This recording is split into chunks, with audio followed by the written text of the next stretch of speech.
জাতীয় সংসদের সংসদ কমিটির তৃতীয় বৈঠক চলছে। এ নিয়ে আরও জানাতে সংসদ ভবন চত্বরে আছেন সহকর্মী হাসিব বিল্লাহ, যুক্ত হচ্ছে তার সঙ্গে।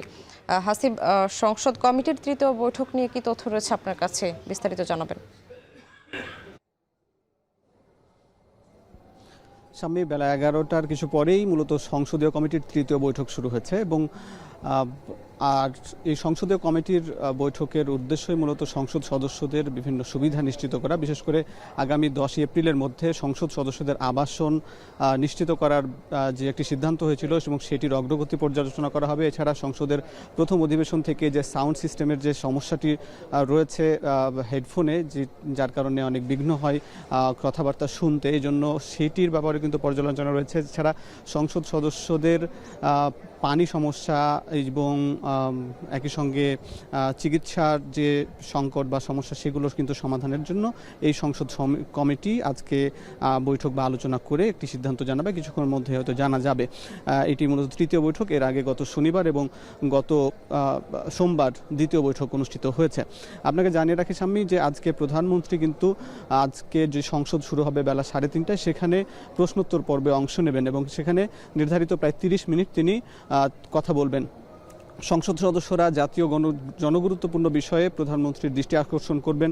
সরকারের নীতি এবং বিভিন্ন সিদ্ধান্ত নিয়ে প্রধানমন্ত্রীর এবং জাতীয় এবং আন্তর্জাতিক বিভিন্ন বিষয় নিয়ে প্রধানমন্ত্রীকে প্রশ্ন করবেন এবং সেগুলোর উত্তর দেবেন প্রধানমন্ত্রী, এবং সেখানে কিন্তু অনেক বিষয় উঠে আসবে। এছাড়া আপনাকে জানিয়ে রাখি, যেহেতু আজকে একই সঙ্গে গতকালকে স্থগিত হওয়া যে রাষ্ট্রপতির উপর ভাষণের যে আলোকে যে আলোচনা, সেটি কিন্তু স্থগিত রয়েছিল, সেটি কিন্তু আবার আজকে সে বিষয়ে আলাপ আলোচনা শুরু হবে। অর্থাৎ সেখানে যে ইস্যুটি সুরাহা হয়নি, জুলাই সনদ বাস্তবায়ন আদেশ, এর জন্য যে সংবিধান সংস্কার পরিষদ, সেটি কিভাবে গঠন হবে এই নিয়ে কিন্তু তর্ক বিতর্ক হয়েছে।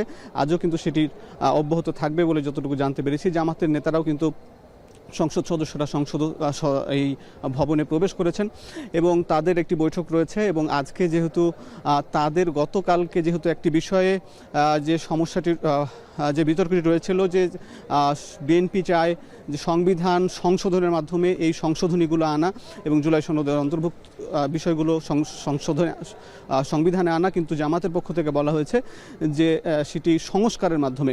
এই যে সংশোধন নাকি সংস্কার, এটি কিন্তু সুরাহা হয়নি, সেটি কিন্তু আজকে আলাপ আলোচনায় উঠবে। এই ছিল সাম্মি এই সংসদ ভবন থেকে সবশেষ খবর।